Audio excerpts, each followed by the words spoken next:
All right, first things first, I want to say, Joe and Jay Wheeler, I am so happy to see you guys again.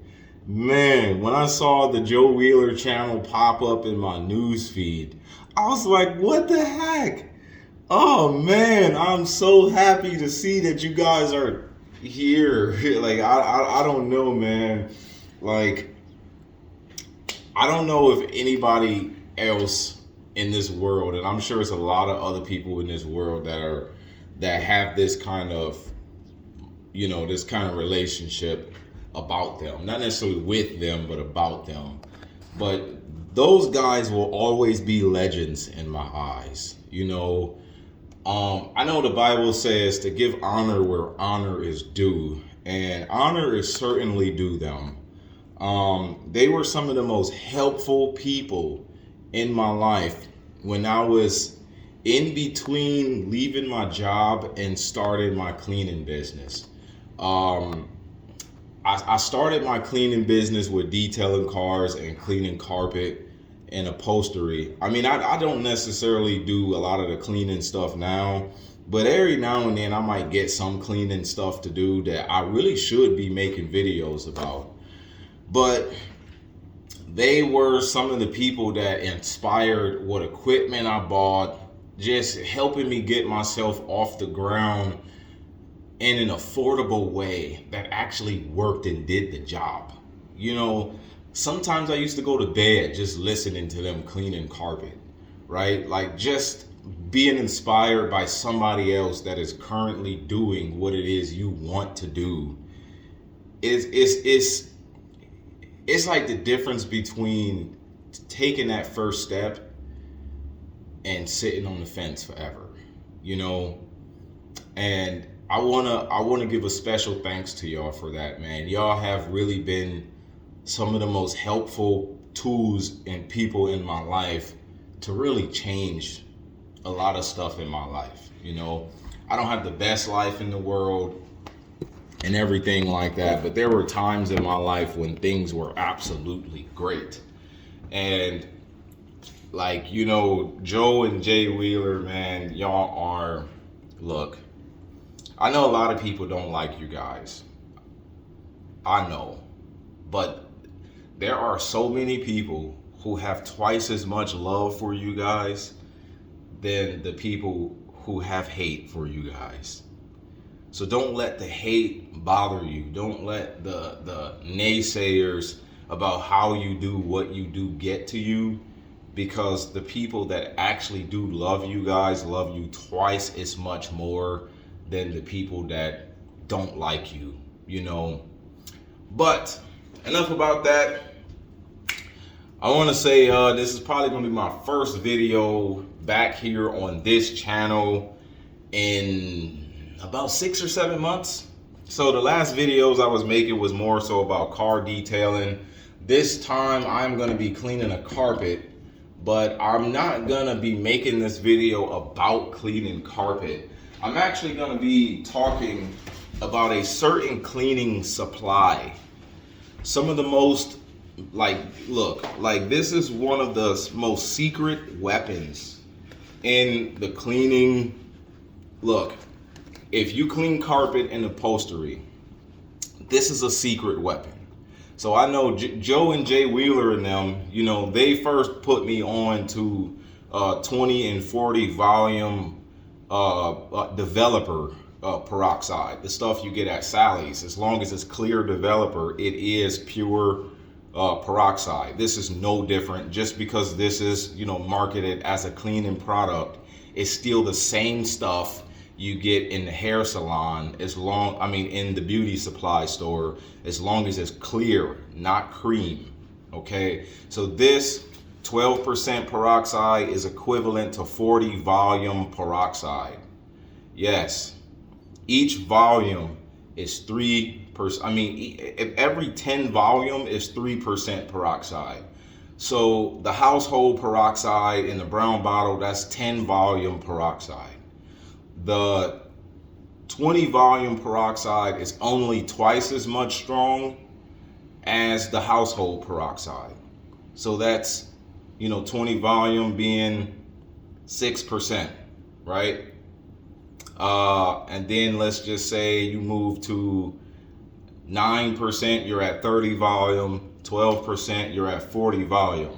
So the only thing different between a higher volume and a lower volume is just more water. That's it. Just more water. I remember telling people at a point in time in Joe and Jay Wheeler's Facebook group, this was, a few years ago, that if you really want to be smart about how you buy your peroxide, just get 40 volume. Even if it come in a smaller container, just get 40 volume. Why? Because it's a space saver. It is 100% purely about saving space and carrying more peroxide at a time for the space that it takes up. It's not about money savings. I mean, they know how to sell peroxide in a way to where it is not a money savings if you buy a stronger volume than a weaker volume, right? I think every percent of peroxide is a certain amount of dollars across the board, no matter what brand you get. So it's all about space saving. But why am I even talking about this peroxide? So for the longest time, I had a hard time buying the 40 and 20 volume peroxide from Sally's Beauty Supply unless I ordered it online, because they've been closing a lot of Sally's in our area. So then I just so happened to see this at Home Depot. This at Home Depot, maybe it is a little bit more money than what I used to spend getting it at Sally's, but it's probably around the same amount of money when I really think about the fact that I can get it in gallon sizes. The 40 volume, I was only able to get it in 32 ounce bottles. The 20 volume, I was able to get in gallon sizes, and that was like $7-8 or so. And that was the only one I was able to get in gallon sizes. So this is Harris, 12% hydrogen peroxide concentrate, food grade. Food grade meaning there is no added chemical or preservative inside of this that is not applicable to areas where you will oftentimes come in contact with food, meaning that all the chemicals in this is organic. There is no, let me just double check to make sure. I really didn't think about this as far as this bottle was concerned. I always knew this about the Sally stuff. It had some folic acid or something like that in there as like a form of a preservative or a stabilizer or something, but there is no added ingredient to this but the peroxide and water. So if you want to use this in kitchens and things like that, you can. If you want to use this on dishes, you want to clean refrigerators. I've cleaned refrigerators with this, just killing mold, getting rid of odors, stuff like that, without having to use bleach, because bleach is corrosive and poisonous. And so that's why I don't use bleach. This is my bleach replacement, period. When I was a janitor, we were not allowed to use bleach because bleach was corrosive, it was poisonous, and we cleaned areas that came in contact with the public. Right? I used to clean courthouses.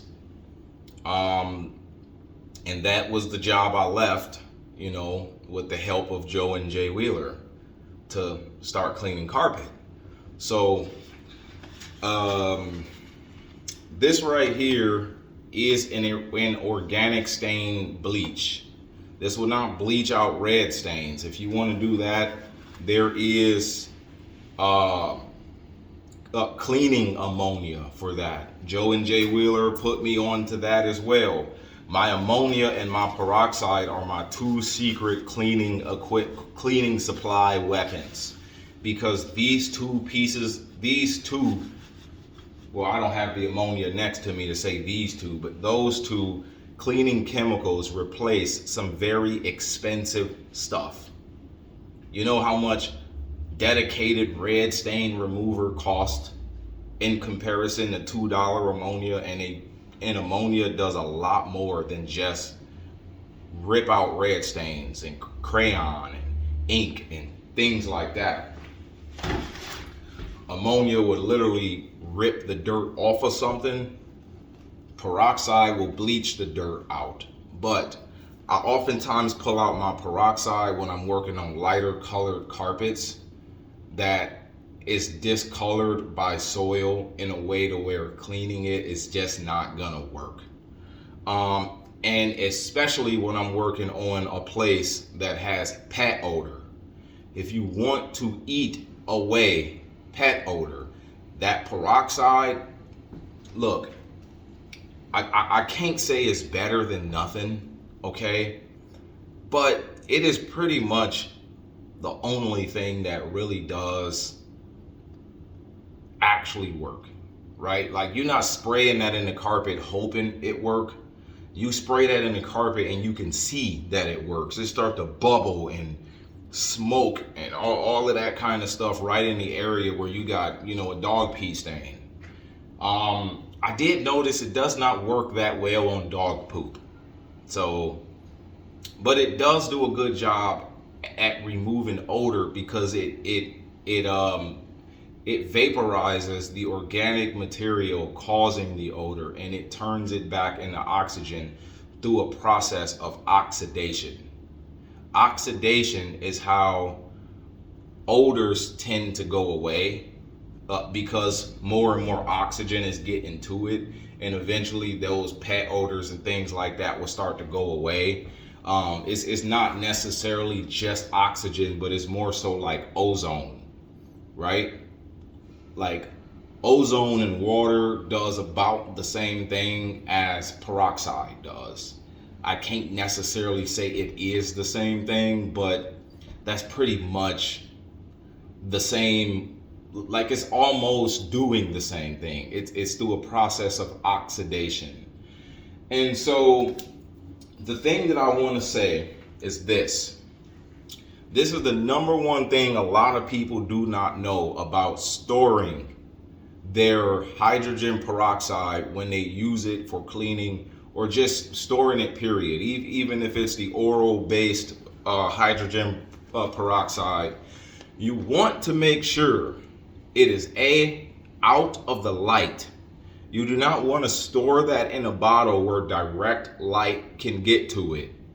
If you have to move it to a smaller container, such as a spray bottle, whatever you don't use, if it's in a clear spray container, it being in direct light will degrade the strength of that peroxide. How fast, I don't know, but it does do that, right? Another thing you want to be aware of is not to store it in very high temperatures. So like leaving it in your car in the summer, that will degrade the strength of your hydrogen peroxide. If you want to store your peroxide, place it somewhere room temperature or cool, such as a refrigerator or something like that, because it can get cold and it can stay preserved. But once it get hot or once it come into contact with light, it start to degrade. So I just thought that, somebody out there might want to know that. You want to be real careful with using that strong of a peroxide because you will get chemical burns on your hand. Yes, they go away, but it's a pain in the butt. It burns. I would also urge you to be careful about putting it in spray bottles and spraying it overhead. Wear safety glasses, wear some kind of a mask, because you don't want that getting into your airways and you don't want that getting in your eyes. It is a pain in the butt to flush out of your eyes. I remember a time when I was ignorant and I put my peroxide in a spray bottle and I was spraying a headliner in a car. Oh, and that worked wonders on headliners. I mean, removing water stains and stuff like that, man, that worked wonders. Mix it with some end cap cleaner.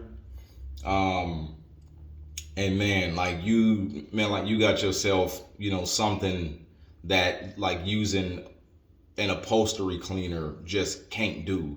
And then just take you a nice little rag and just start wiping it off, right? Man, come on. Like you would never see another headliner that clean. Dead serious. And if you want to boost up the strength, like let's just say you got makeup on the headliner, or let's say you got smoked tar or something like that on the headliner, add you some ammonia in there, man, and you got a super duper all around dedicated cleaner that could really clean anything, to be honest with you. As long as you do and don't put end cap cleaner in there. That's for more of upholstery and carpet stuff. But sometimes I just mix that with ammonia, and I got me a nice dedicated all-purpose cleaner to disinfect and stuff like that. But you want to watch what you spray that on. You don't want to spray that on some wood surfaces, because some wood finishes are made out of organic material, and you can have the tendency to bleach it. And also I noticed that you want to watch the ammonia around wood finishes, because if it's a shellac finish, ammonia will literally bubble and boil off a shellac finish, which is also an organic material. So I just thought I might add that there. For those of you who still clean carpet, boosting it with ammonia, you want to watch that around some wood floors. If it's a polyurethane finish, fine. But if it's an older shellac finish, yeah, you would destroy that shellac finish, with that ammonia and possibly that peroxide too. But other than that, I just thought I might want to throw that out there for all of you people wondering. I may or may not make a video of me actually spraying this peroxide on this carpet, just so that way you can see. I know so many people who call and ask me to clean their carpet because their dog peed. And you want to know what they do? Every time the dog pees somewhere, they spray some awesome on it and scrub it and leave it there as if that's doing anything. It's not. Get you some of this peroxide. It's $22 at Home Depot. Spray this on it. You want to make sure your dog don't come around and step on it. What I like to do is, when I want to put this in a spray bottle for an all-around odor and pet stain remover, I mix it half and half with water. Yes, this is an expensive spray, okay? Like, you cannot make this any cheaper than it is unless you want to make it weaker. It's just the cost of using something that good. It's expensive, okay? Especially for how much of it you have to use. That's the part that make it expensive, is oftentimes how much of it you have to use. Not just because $22 is too much money. Sometimes, on one job, I can possibly run through a third of the bottle just on one job. If I want all the carpets in the house to be pre-sprayed and treated with that peroxide, because either it's dirt stained or it's pet stained.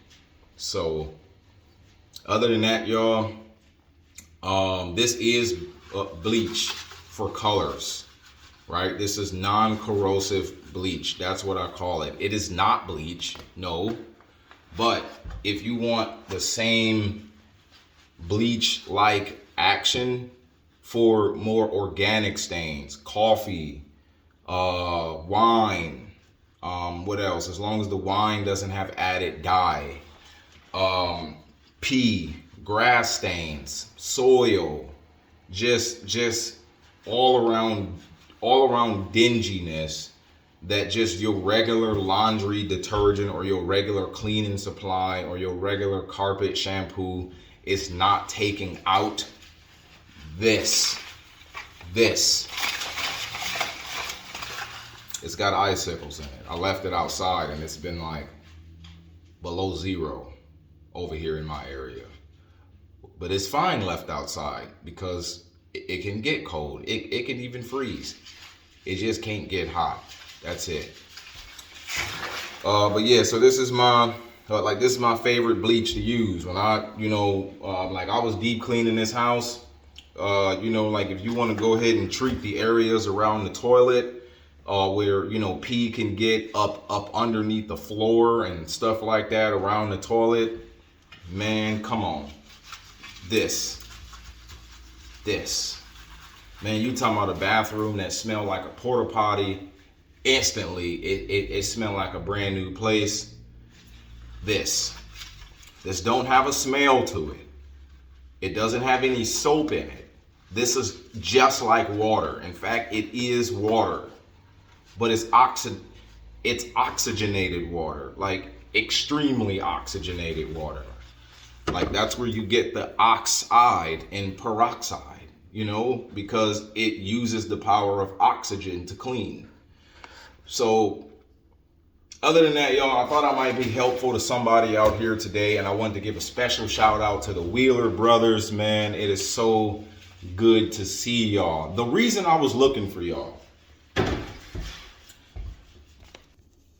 So the whole reason I went looking for y'all to begin with, I think this could have been like maybe sometime last year. Well, yeah, definitely sometime last year. It's a new year now, but could have been almost a year ago, maybe year and a half, something like that. My Auric died.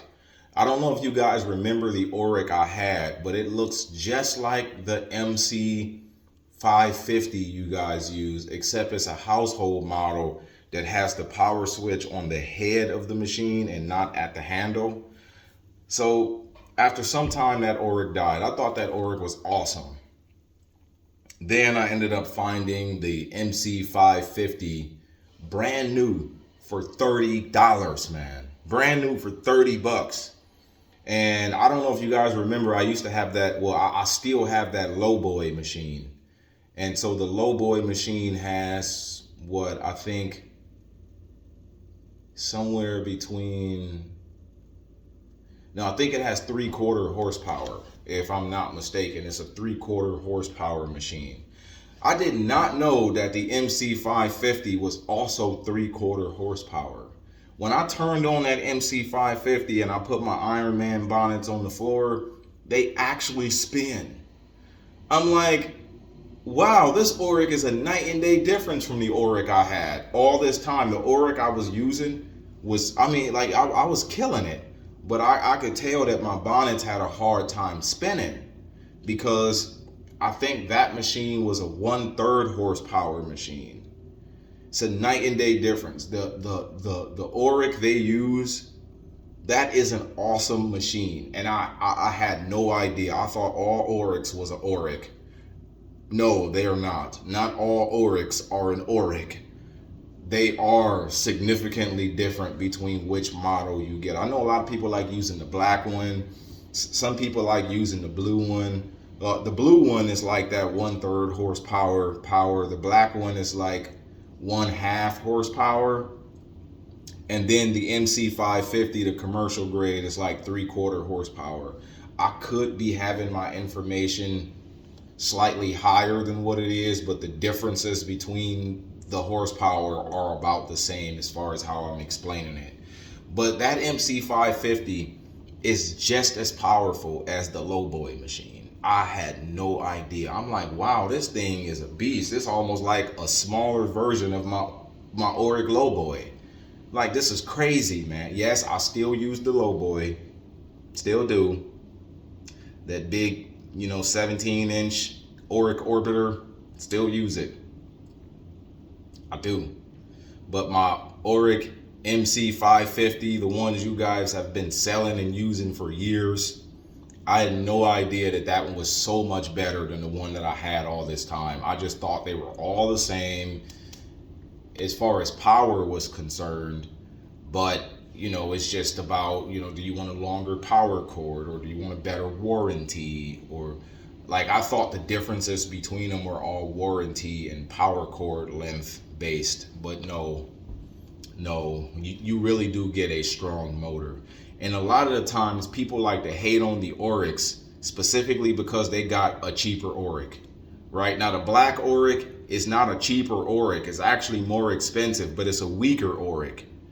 And some people either get the blue Auric or the black Auric, and they judge Auric orbiters based on those. No, you have to get the actual commercial grade Auric, the MC 550 model. in order for you to really know the power of an Auric. I had no freaking idea, but I was still an Auric person, you know. It just, I finally got myself a real one for what it is I need. I mean, all of them are real ones, but for what use case? You know, I've done screen and recoats with wood floor on hardwood floors with it. Yes, I since then moved to hardwood floors since last time you guys talked to me, but I kind of stopped doing that. Yeah, so screen and recoats on hardwood floors, Auric Orbiter is a beast. I tell you, man, it is. Like, you don't need some big expensive machine for that. You can actually use an Auric Orbiter. Now, you're probably not going to do a full sand with it, but screen and recoat, which is 90% of my wood floor jobs anyway, I don't even like full sands. Even if I did have a drum sander, I don't like them. But for screen and recoats, man, that's a beast of a machine right there. But other than that, y'all, I'm out of here. I just thought I might touch base with you all. I hope you have a good day, and I hope I was helpful. I want to start posting on this channel a lot more. You can subscribe if you want to, and like the video if this helped you out. Other than that, have a good day.